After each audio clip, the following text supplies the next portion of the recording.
I am Alexis Carter, 32 years old. For years, my family made fun of me, dismissed my drive, and shoved me to the sidelines while praising my sister's every move. At our Christmas party in suburban Denver, my mom burst out laughing as she jabbed a finger my way. "Get in the garage," she commanded, her voice cutting through the room like a whip. My sister, her colleagues, even her boss erupted in laughter, piling on as if it was the punchline of the year. I gripped the table edge, my knuckles white, silent fury building. Then suddenly my sister's phone rang. She answered, her smirk fading fast. An unknown number. The voice on the line delivered the blow: "Kneel, or lose everything." Her face drained of color, and that's when I knew the unraveling had begun. Before I reveal how I went from that humiliating push to the garage, to watching their worlds collapse, and what that chilling call truly unleashed. Let me know where you're watching from, maybe amid your own holiday chaos. Growing up in suburban Denver wasn't easy for me. My family always prized the standard path to success. My parents, Linda and Paul Carter, had clear visions of achievement, top schools, safe jobs, and the kind of respect that came from fitting in. They pushed for stability above all. My older sister, Victoria, now 38, hit every mark they set. She went to a top business school, earned her MBA, and climbed to marketing director at a major pharmaceutical partner firm. Family events turned into her spotlight sessions, with Linda gushing over her promotions and Paul nodding approval at her steady rise. My younger brother, Zachary, 28, caught on quick. He majored in finance, landed a spot at a solid firm, and made associate fast. Paul would light up talking about Zachary's bonuses, and Linda's tone softened with pride whenever his name came up. Me, I was the odd one out, the middle child who never fit their mold. From age 10, biotech fascinated me. While kids skied the Rockies or played in the snow, I holed up with books on genetics and lab kits from the science store downtown. I'd mix solutions in our basement, dreaming of breakthroughs in vaccines or gene therapies. Linda saw it as a distraction. "Alexis, join a real activity," she'd say. "Colleges want leaders, not kids tinkering alone." Paul agreed, calling it a hobby I'd outgrow for something practical. High school made the divide clearer. Victoria ruled as student council head and homecoming star. I started a biotech club that met in the lab after hours dissecting DNA models and entering science fairs. Teachers called my ideas innovative, but at home it was lack of commitment. Paul griped after I switched from one experiment to building a simple gene sequencer prototype. "Finish what you start," like Victoria. What they missed was my process. I wasn't quitting, I was iterating, learning from each trial to improve the next. One project on microbial resistance taught me coding for simulations, leading to my first app for tracking lab data. College seemed like my chance to bridge the gap. I started in business to please them but dove into biotech electives. By my second year, I had a breakthrough idea, a platform for rapid gene editing in therapeutics, drawing interest from small labs. When I dropped out to launch it full-time, the backlash hit hard. "You're ruining your future," Paul said over dinner, his disappointment thick. "We raised you better than this quitter nonsense." Linda chimed in. "No security, no future, who hires dropouts?" Victoria, visiting, smirked. "Some people aren't built for the big leagues, Mom. Let her learn." The digs never stopped. Gatherings became Victoria's stage, her luxury SUV designer outfits tales of leading campaigns for drug launches. Paul introduced her at neighborhood barbecues with pride while dodging questions about me. Victoria just sealed a multi-million deal, he'd boast. For me, Alexis is still experimenting. 3 years back at a Thanksgiving meal, I tried sharing my first funding round success. Victoria cut in with her latest award. Linda toasted her for getting my words. That sealed it. I'd stop chasing their nods. I'd keep my progress hidden until the moment was right. My venture, BioNova Innovations, started as a gene therapy startup. It grew fast into a full biotech suite, securing patents and partners. Within 2 years, we expanded to Denver's tech hubs. By year 3, international deals rolled in. I built alliances, snapped up startups, and plowed profits back in all under a low profile. As CEO, I stayed anonymous, letting execs handle spotlights. It was strategy against rivals, but mostly personal. I wasn't ready for my family to know. The double life wore on me. I owned a high-rise condo in downtown Denver but told them I rented a basic unit. I drove an old Subaru to visits, leaving my electric fleet garaged. I fielded jabs about getting a real job while sealing billion-dollar contracts. 5 years post-dropout, I pulled off the coup, acquiring the pharmaceutical partner where Victoria built her career. The irony stung sweet. Soon my perfect sister would report to the family flop without knowing it. The papers landed on my desk a week before Christmas. I traced the logo, now mine. Courtney asked about announcing to their staff. I held off. One last holiday with the old roles intact. The invite came cold via text: Christmas party at 6. Confirm if coming. No warmth. I replied yes, though tempted to skip. 5 years of their scorn had prepped me for the routine: Victoria's boasts, Linda's veiled digs, Paul's silence, Zachary's quiet support of the status quo. Despite my success, I drove the Subaru through Denver's snow to their suburban home. I parked behind unfamiliar cars. Inside, Victoria had guests: Stephen Harris, her boss VP at the partner firm, and a few colleagues. The setup screamed her show. Alexis meets Stephen. Victoria said though we'd never crossed paths. She wore a sleek dress flashing confidence. Stephen suited up, extended a hand. Linda called from the kitchen. Alexis, help with prep. Victoria and Stephen are chatting with your dad in the living room. The pattern kicked in: me on chores, them on glory. I chopped veggies, hearing laughs. How's the executive suite, Stephen? Paul asked. View of the mountains must be killer. It is, Stephen replied, though our elusive new owner probably has better. Ears perked, I smiled inwardly. My office topped Bionova's tower with Rocky's vistas. Met the new CEO, Paul pressed. No one has, Victoria jumped in, like a shadow flipping everything without showing up. Her face, I thought, peeling potatoes. Alexis, how's that lab hobby? Paul remembered me. Any progress? I bit back. My hobby had just bought Victoria's partner firm for $3 billion. It's moving, I said vaguely. There's an assistant role opening at our firm. Victoria offered, grabbing wine. Basic but real experience, I could vouch. Her tone grated. If she knew, I'd evaluate her soon. Thanks, but I'm good, I replied. She shrugged off. Snippets drifted in: Linda whispering, at least Zachary's advancing. Alexis at 32 still chasing fantasies. Paul agreed. Victoria's offered help, but some won't take it. I shut my eyes, the sting familiar but dulled by success. My phone buzzed: Courtney on the acquisition. Retention plans set for key staff. Stephen Harris included, as you directed. I grinned. Stephen had no clue his fate rested with the woman in this kitchen. The tipping point hit before mains. In the hall checking email, I overheard Linda and Victoria in the guest room. Stephen gets this room, Linda said. Paul and I in ours, Zachary in his, you in yours. And Alexis? Victoria asked, knowing. The garage works. One night, plenty of blankets. Victoria chuckled. Fits her dreamer vibe, roughing it. My pulse raced. Denver December garage unheated amid Rocky's snow. 5 years enduring now this banishment.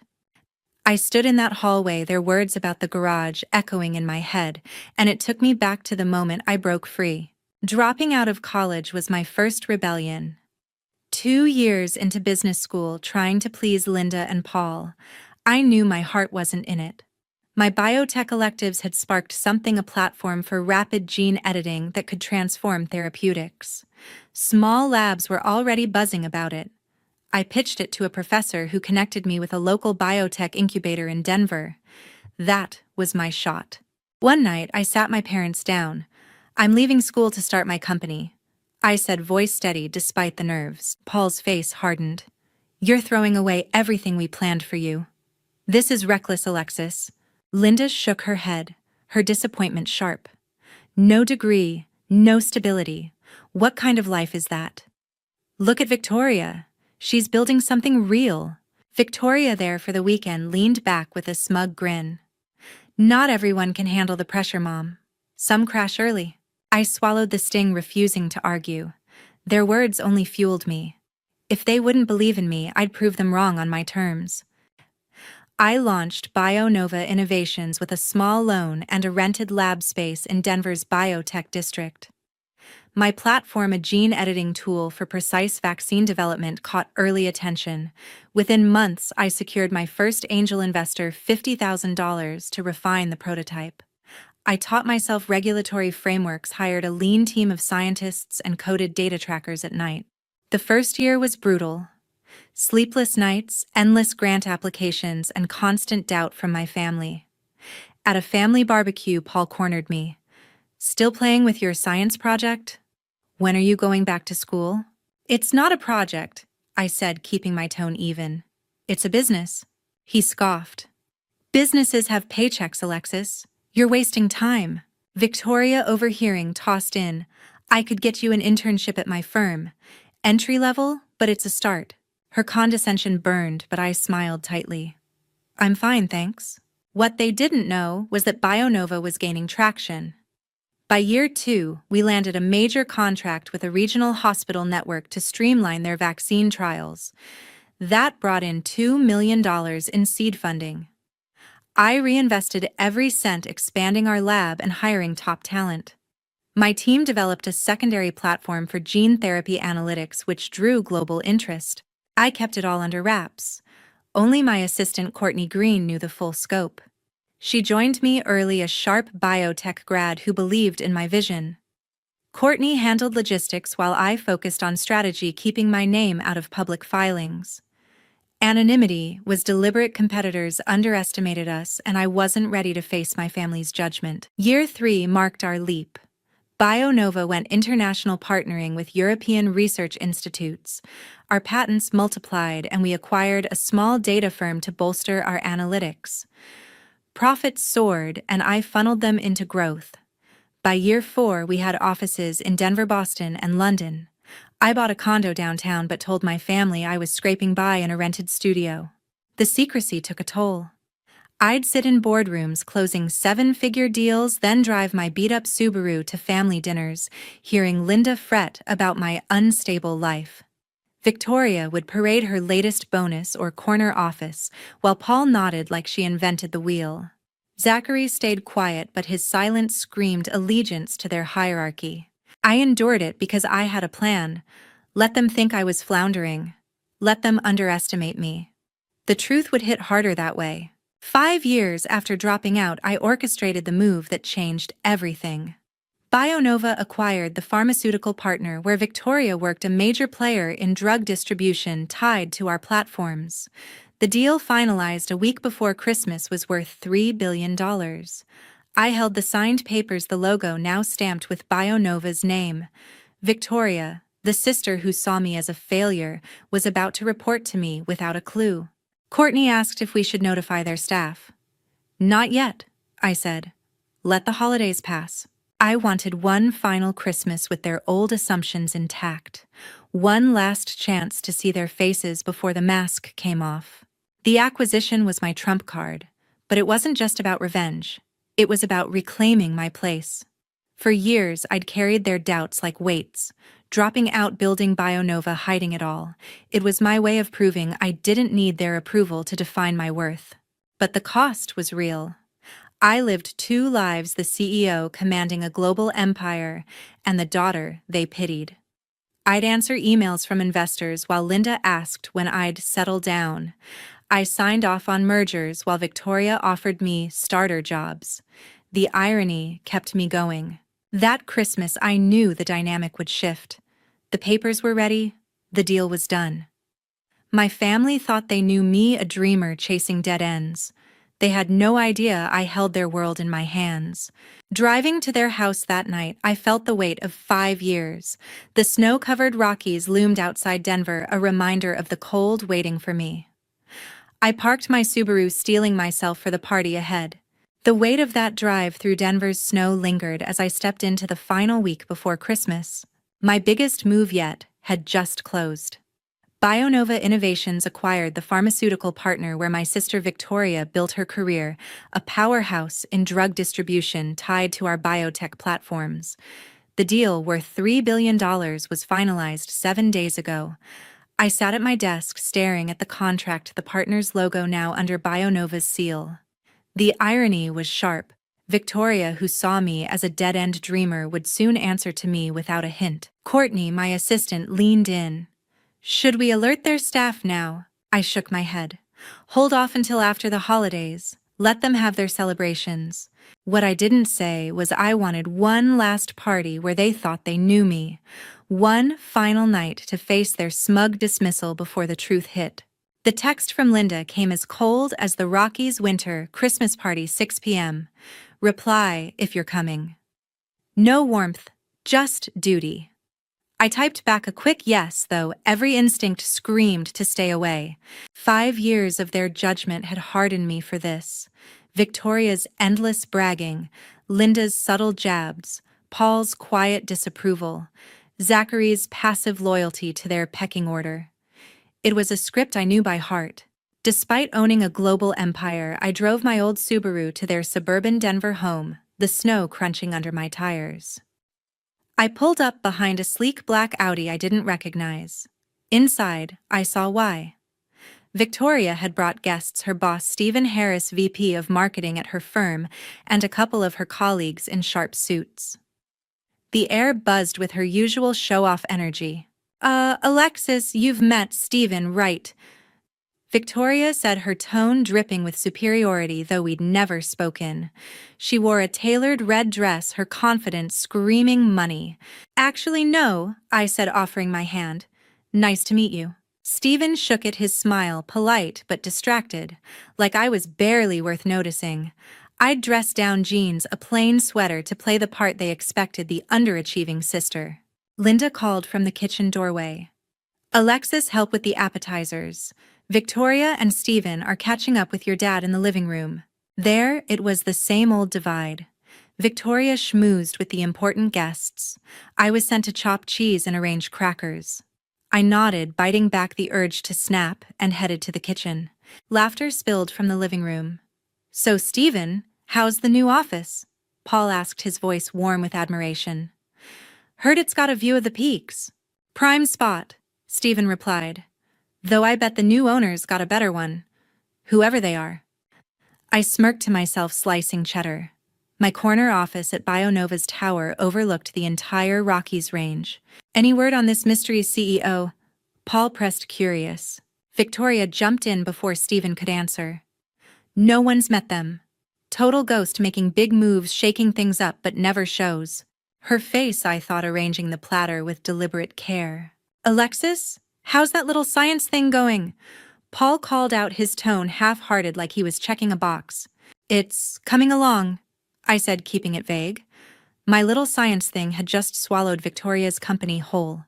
"There's a junior role opening at our firm," Victoria said, sauntering in for a wine refill. "Data entry, nothing big, but it's steady. I could pull strings." The offer was a jab, her voice laced with pity. She had no idea I'd be signing her performance reviews soon. "I'm okay where I am," I replied, my jaw tight. "Your call," she said with a shrug, gliding back to her audience. I caught fragments of their chatter as I set out the appetizers.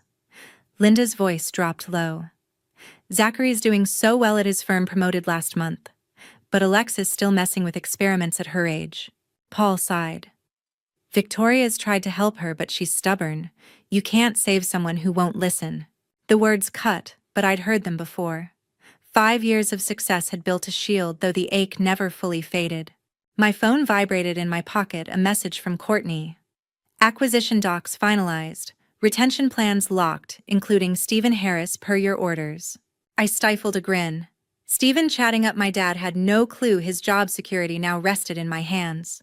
The party unfolded as expected.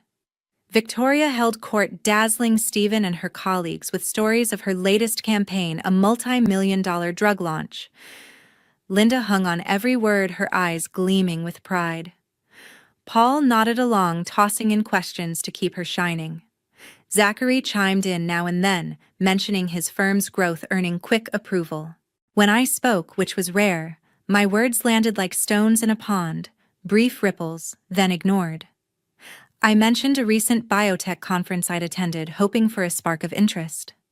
Linda gave a polite smile before asking Victoria about her next project. Paul changed the topic to Stephen's golf game.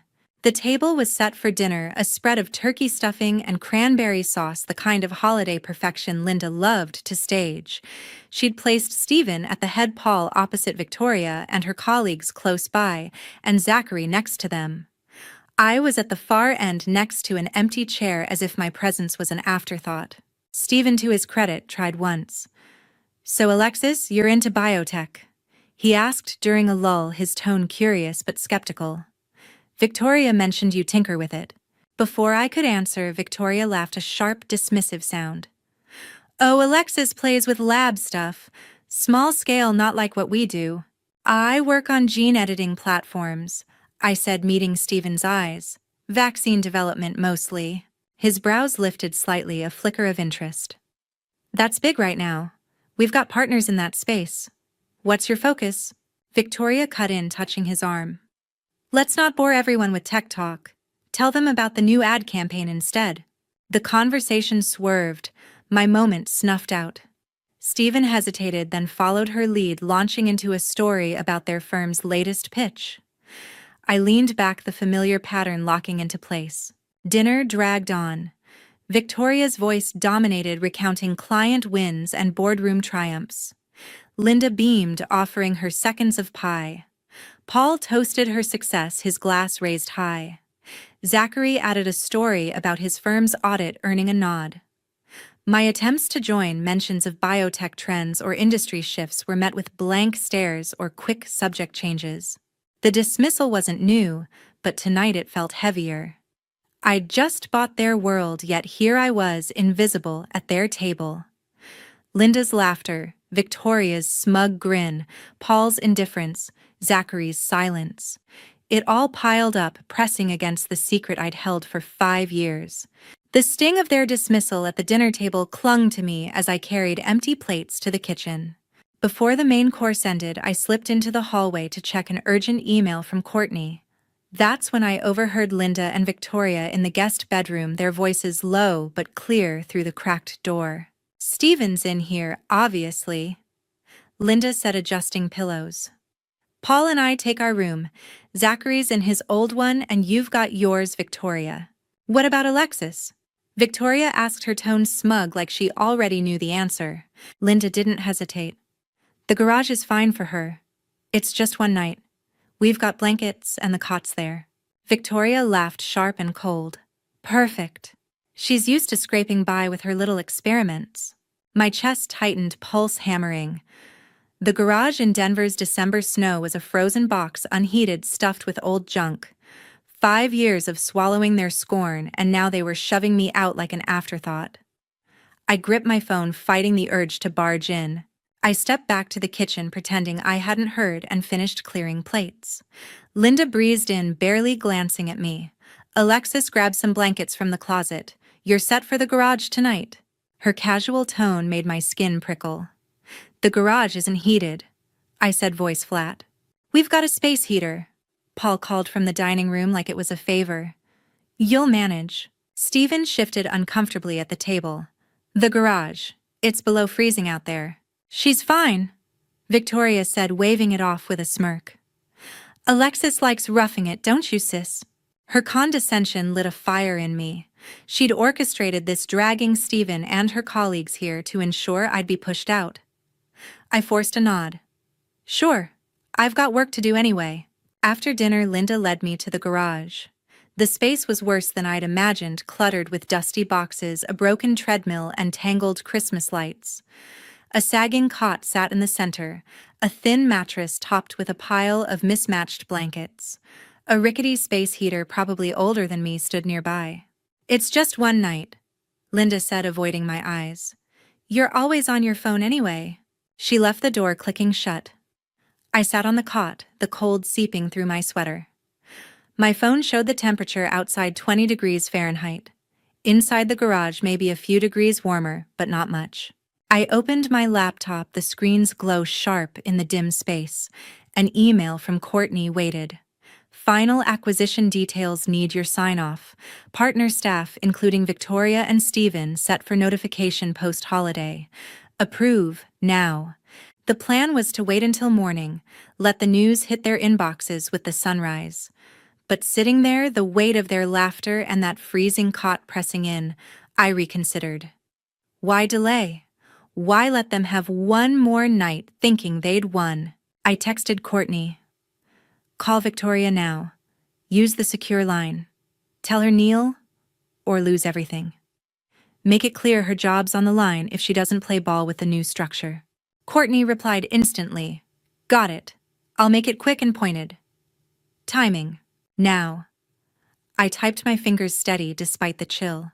She's in the living room with her boss. Hit her where it hurts. This wasn't just about the acquisition. It was about flipping the script. Victoria had spent years parading her success, belittling mine. Now I'd let her feel the ground shift under her feet. Courtney's role was critical. She'd been with me since BioNova's early days, handling sensitive moves like this. The call would sound like a cryptic warning, but it was a calculated nudge, a message that her career hung by a thread I controlled. In biotech, post-acquisition restructures were brutal. Victoria's role tied to marketing fluff was expendable. She didn't know it yet, but I did. I pictured her face, smug, laughing just minutes ago when that call came through. The words, "kneel," or "lose everything" weren't literal. They were a power play, a signal that her world was about to change. Courtney would deliver it with just enough menace to make Victoria pause, but vague enough to keep my name out of it. I leaned back on the cot, the cold metal frame creaking. The space heater hummed uselessly, barely denting the icy air. My breath fogged in front of me, but my focus was razor sharp. 5 years of building an empire, of enduring their mockery, had led to this. Inside the party, laughter continued, their voices muffled through the walls. Victoria was probably still charming Stephen, Linda serving dessert, Paul playing the proud dad. Zachary, as usual, stayed quiet, blending into their hierarchy. My phone buzzed again. Courtney's confirmation call prepped, going through now. I waited, heart steady but pulse quickening. Any second Victoria's phone would ring, the unknown number would flash, and Courtney's voice would deliver the blow. The smug sister who'd laughed me into this garage would get her first taste of reality. The garage door rattled slightly in the wind, but I didn't flinch. The moment was close. The garage's chill hadn't let up when the moment I'd waited for arrived. Victoria's phone rang in the living room, cutting through the party's hum. I stayed in the shadows of the garage, my breath fogging, listening through the cracked door. Her voice, so confident minutes ago, faltered as she answered. "Hello. Who is this?" A pause. Then Courtney's voice, sharp and deliberate, came through the line. I'd told her exactly what to say. "Kneel or lose everything." Victoria's laugh was nervous, forced. "What? Who are you? What's this about?" "Your job," Courtney said, her tone cold but professional. "The new owners are restructuring. Play along or you're out." Victoria stammered, "New owners? That's not... Nobody told me." The call ended abruptly. I stepped back into the house, my pulse steady but quick. The living room was quieter now, the festive chatter replaced by tension. Victoria stood frozen, phone in hand, her face pale. Stephen, her boss, frowned beside her. "Everything okay?" She shook her head, voice tight. "Some cryptic call about the company. New owners restructuring. It doesn't make sense."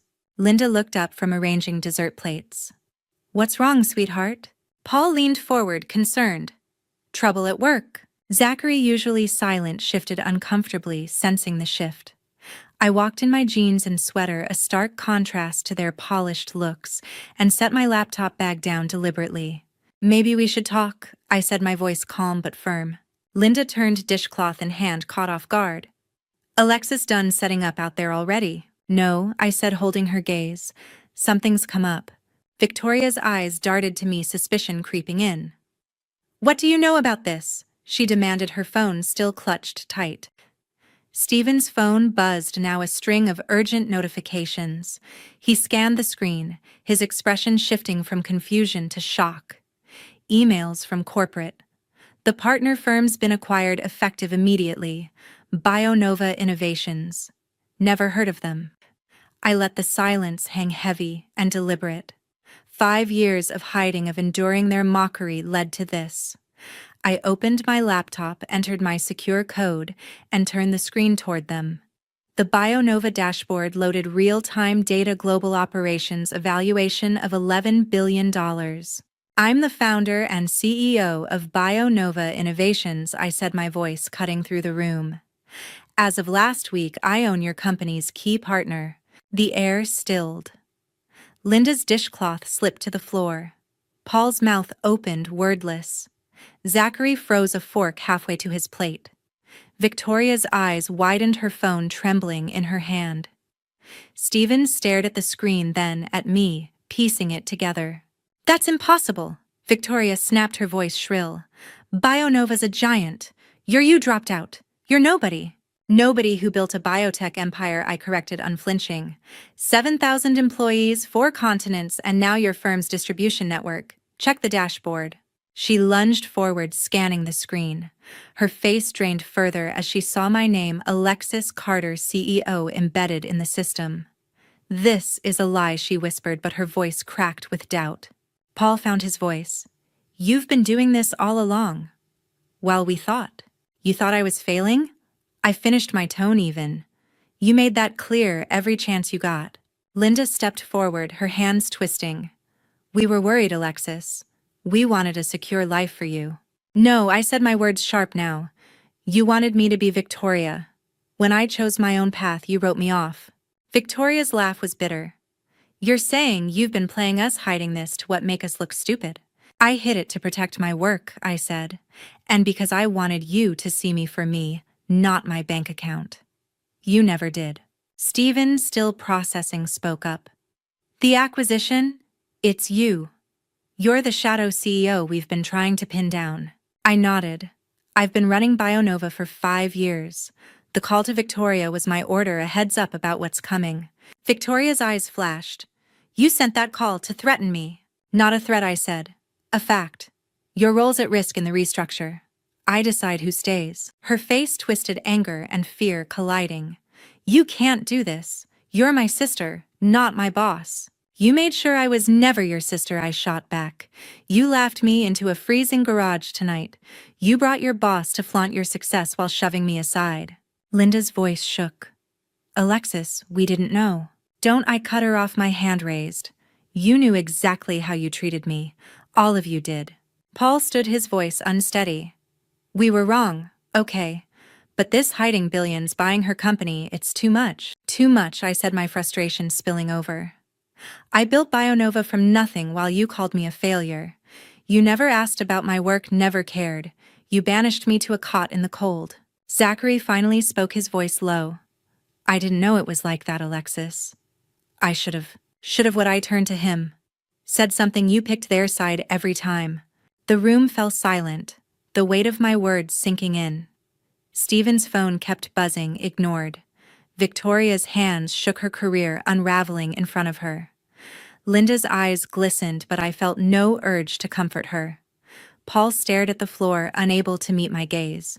"You can't just destroy us," Victoria said, her voice breaking. "What are you going to do? Fire me? Ruin my life?" "I'm not here to ruin anyone," I said, closing my laptop. "Your firm will keep running, but changes are coming. Your job depends on your performance, not me. I'm done carrying your assumptions." Linda reached out, her voice desperate. "Alexis, please. We're family." "Family doesn't push family into a garage," I said, my voice cold. "You made your choices. Now live with them." I grabbed my bag, the room heavy with their shock.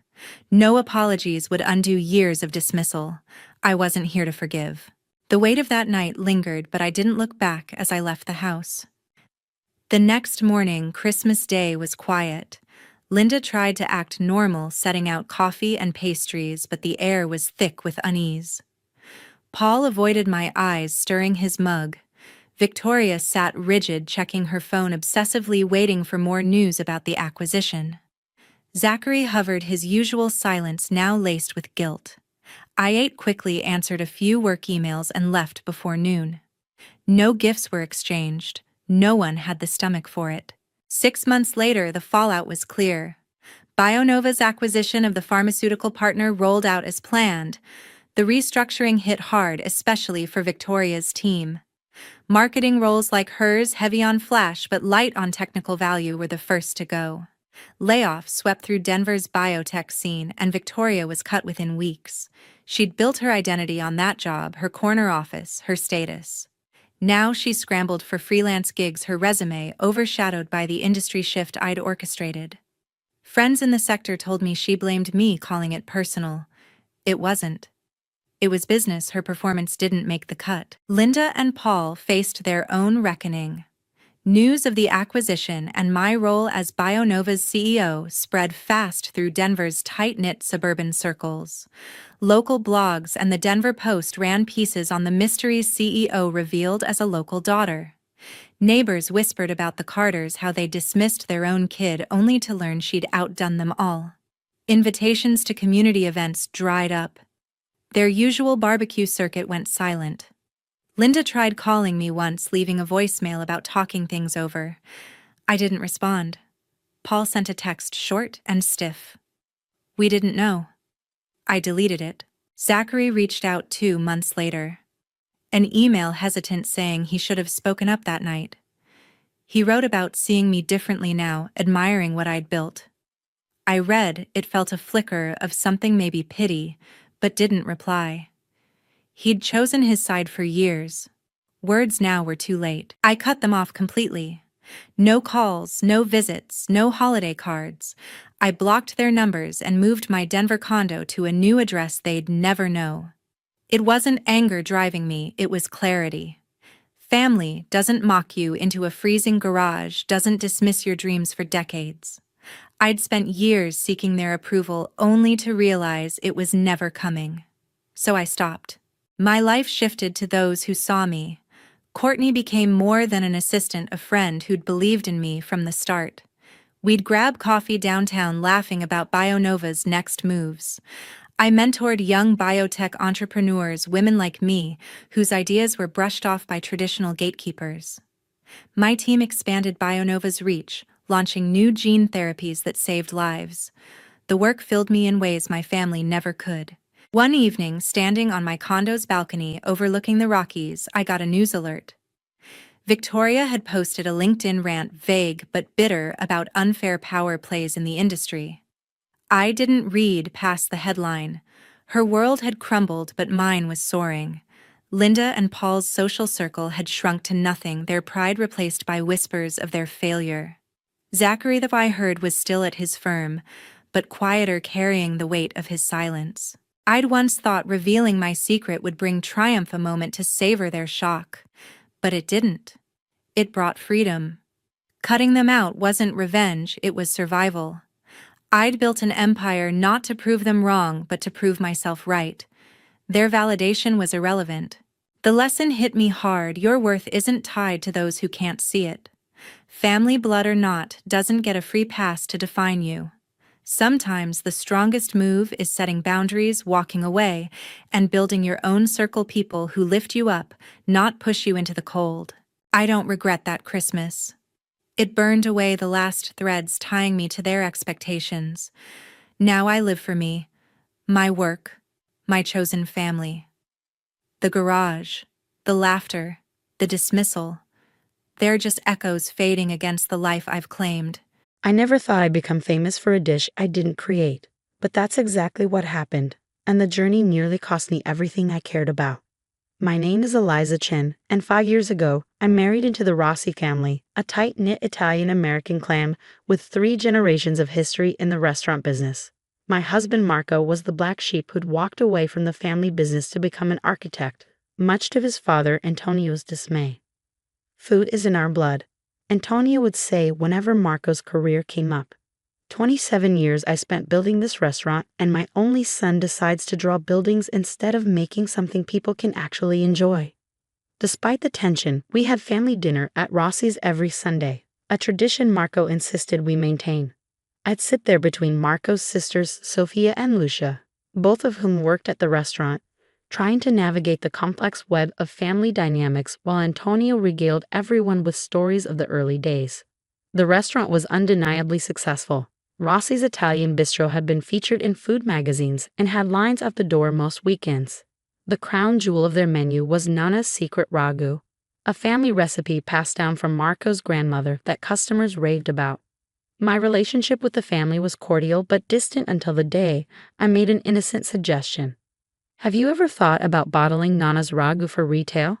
I asked during one Sunday dinner. People could enjoy it at home between restaurant visits. The table fell silent. Marco winced beside me. "That recipe stays in this kitchen," Antonio replied firmly. "My mother made me promise never to mass produce it. Quality can't be maintained in a factory." I nodded and dropped the subject, but the wheels were already turning in my head. I had a background in marketing before switching to freelance food photography, and I could see the untapped potential. A few weeks later, I broached the subject again, this time with a full presentation. Sales projections, marketing concepts, limited production to maintain quality control. I'd done my homework. "We could start small," I explained as the family gathered in the restaurant after hours. "Local gourmet shops, then regional expansion if it takes off. The recipe would remain exactly the same." Sylvia seemed intrigued. Lucia was skeptical but open to discussion. Marco's mother Maria was quietly supportive, but Antonio shut it down immediately. "Absolutely not," he said, his voice hard. "You come into this family for 5 minutes and think you can change how we've done business for decades. This isn't a marketing exercise, Eliza. This is our heritage." "I'm not trying to change your heritage," I replied, stung by his dismissal. "I'm suggesting a way to share it with more people, and yes, make more money for the family in the process." Antonio stood up, towering over the table. "Money isn't everything. Loyalty is everything. Tradition is everything." He turned to Marco. "Control your wife. She doesn't understand our ways." I felt my face flush with anger and embarrassment. Marco put his hand on mine under the table, but said nothing to defend me. The discussion was over. On the drive home, I finally broke the silence. "You just sat there while he insulted me." Marco sighed. "You don't understand how he works. Pushing only makes him more stubborn. He'll never agree to bottling Nonna's sauce." It was a good idea, I insisted. A great idea that could secure the restaurant's legacy for another generation. "Maybe," Marco conceded, "but it's not our decision to make." I let it go, outwardly at least, but I couldn't shake the conviction that the Rossi family was missing out on something transformative. 3 months later, life took an unexpected turn. Marco's firm won a major project in Singapore that required him to relocate for at least a year. The timing was terrible. I was just starting to build a steady client base for my food photography, but we agreed it was too important to pass up. "Come with me," Marco pleaded. "I can't abandon my clients," I replied. "I've worked too hard to establish myself." We compromised. I would stay behind for 6 months to fulfill my existing contracts and build a portfolio that could transfer internationally. Then I would join him in Singapore. The first month apart was difficult but manageable. I threw myself into work, taking on as many projects as possible. One of those projects was for an upscale local grocery chain launching a new artisan Italian line of products. They needed food photography and had been referred to me by a previous client. During the shoot, I struck up a conversation with their product development manager, Diane. "The pasta looks amazing," I said as I adjusted my lighting setup, "but the sauce is a bit generic. Have you considered something more authentic?" "We've been searching for the right sauce for months," Diane admitted. "Everything either tastes mass-produced or is too expensive for our price point." An idea formed in my mind. dangerous but potentially perfect. I hesitated for only a moment. I might have a solution, I said carefully. A traditional family recipe that's absolutely incredible. It's not mine to share fully, but I could create something inspired by it, capturing the essence while making it my home. Diane was immediately interested. Could you develop a sample for us to try?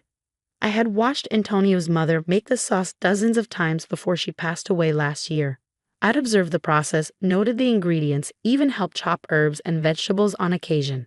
I didn't have the exact recipe, but I had a photographer's eye for detail and a decent palate.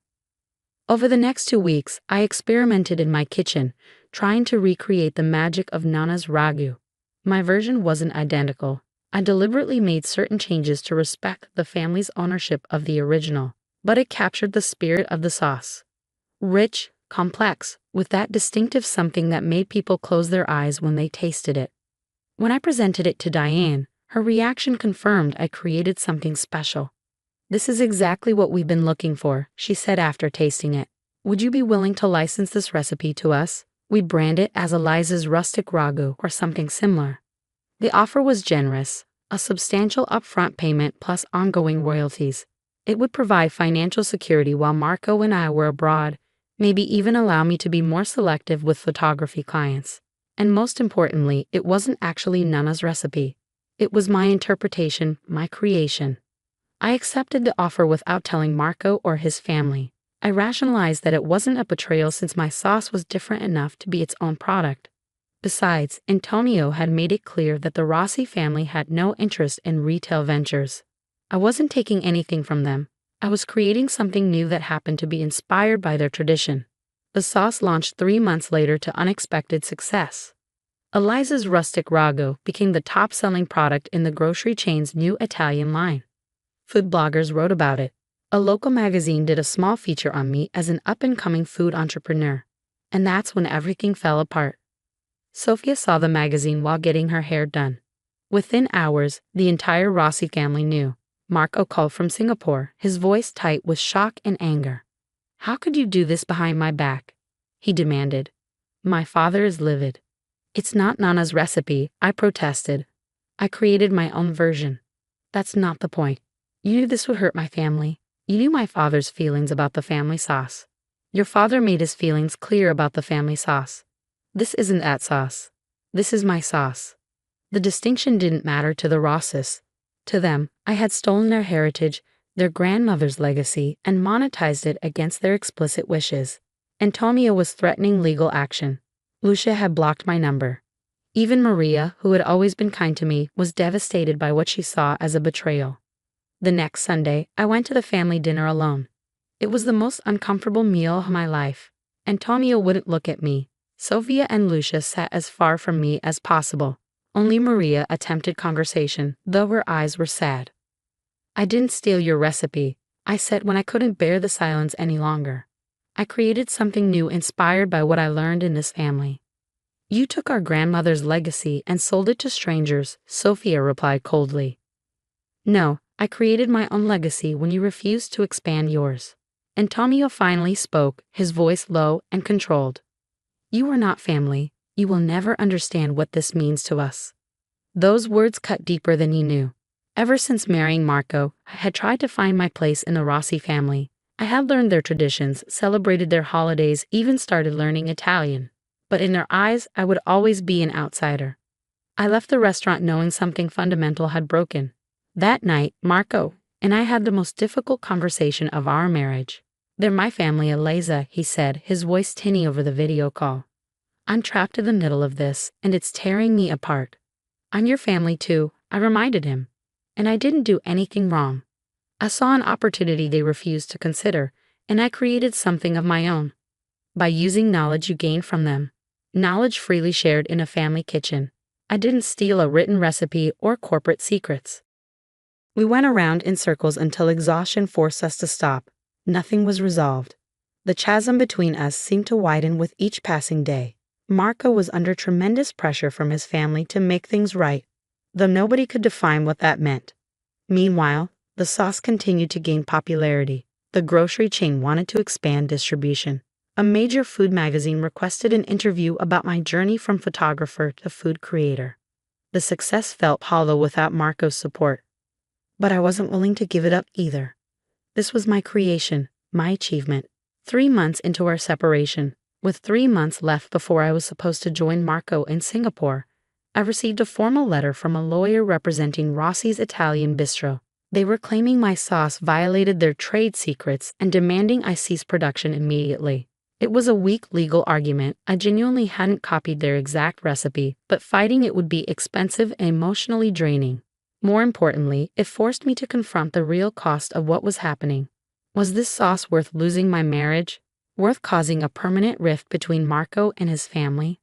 I called Marco that night, expecting another argument. Instead, I found him subdued and thoughtful. "I've been thinking about this situation from every angle," he said, "and I realized something important." "What's that?" "My grandmother was an innovator. Everyone talks about preserving her legacy, but they forget that she constantly experimented, adapted recipes from her village, created new dishes. The ragu itself was her adaptation of something traditional." I held my breath, afraid to interrupt this unexpected shift. "What you did," he continued, "was actually very much in her spirit. You took inspiration and created something new. My father talks about tradition, but he's frozen it in amber instead of letting it evolve." Tears pricked at my eyes. "That means a lot to me, Marco, but your family doesn't see it that way." "No, they don't," he agreed. "Not yet. But I have an idea that might change everything." Marco's plan was both simple and radical. Create a new sauce together that explicitly honored Nana while being distinctly different from both her original recipe and my current product. We would develop it collaboratively with Antonio and Maria, giving them creative control while I contributed my marketing expertise. The profits would establish a culinary scholarship in Nana's name. It was a beautiful vision, but I was skeptical the Rosses would even consider it. Marco asked me to trust him. 2 weeks later, I was sitting in the Rossi's kitchen, not the restaurant kitchen, but the home kitchen where the family actually lived and ate. Marco had flown back from Singapore for this meeting. Antonio and Maria sat across from us, faces unreadable. "Before you say anything," Marco began, "I want you to taste something." He placed 4 small jars on the table, one containing Nana's original sauce from the restaurant, one with my commercial product, and 2 unmarked jars. "These last 2 are new," he explained. "One is a recipe Eliza and I developed together over video calls this past week. The other is something I found in Nana's recipe box that she labeled Ragu Nuovo, her experiment that she never served at the restaurant." Antonio's eyebrows rose slightly at this revelation. Maria nodded as if confirming a memory. "She was always tinkering," Maria said softly, "even in her final years." We tasted all 4 sauces in silence. The differences were subtle but distinct. Nana's original was perfect in its traditional execution. My commercial version was brighter, with more herbs. The version Marco and I had created together somehow captured elements of both while introducing a deeper, more complex flavor profile. And Nana's experiment, her new ragu, was the most surprising of all. Lighter, with unexpected notes of citrus and a hint of spice. She was trying something completely different, Antonio said, wonder creeping into his voice as he tasted his mother's experiment. "All these years and I never knew." "Because she knew you valued tradition above all else," Marco replied gently. "But she was an artist, Papa. Artists never stop creating." Antonio was quiet for a long moment. Then he looked at me directly for the first time in months. "You should not have gone behind our backs," he said firmly. "That was wrong." I nodded, accepting the criticism. "But," he continued, "perhaps we have been too rigid. My mother, it seems, was not afraid of new ideas. It wasn't immediate forgiveness, but it was an opening." Over the next few hours, we talked more honestly than ever before. About family legacy, about innovation versus tradition, about belonging and outsider status. The conversation was difficult but necessary. By evening, we had the outline of a plan. The grocery chain would continue selling Eliza's rustic ragu, with a percentage of profits going to the culinary scholarship. Meanwhile, the Rossi family would launch a premium line of restaurant sauces for retail, including both Nana's original recipe, finally, and a new Rossi family reserve that Marco and I would develop with Antonio and Maria. It wasn't a perfect resolution. Sofia and Lucia remained cool toward me. Antonio still had moments of stubborn resistance to change. But it was progress. A year later, the Rossi retail line launched to critical acclaim. The jarred version of Nana's original sauce won a specialty food award. The scholarship in her name had its first recipient, a young chef from the same Italian village where she had been born. Marco and I eventually returned from Singapore and bought a house halfway between our apartment and his parents' home. The physical distance seemed appropriate, close enough for regular family dinners, far enough to maintain our independence. One Sunday, as we all gathered around the table at Rossi's, Antonio raised his glass for a toast. To family, he said, looking around the table. His gaze lingered on me for a moment before adding, all of our family, and to my mother, who taught us that tradition is not what you preserve, it's what you nourish so it can grow. I felt Marco squeeze my hand under the table as we all clinked glasses. The sauce that had nearly torn us apart had ultimately forced us to create something better, a genuine family bond based on mutual respect rather than blind obedience to tradition. Sometimes the most important family recipe isn't about food at all. It's about finding the right balance of honoring the past while creating space for something new to flourish.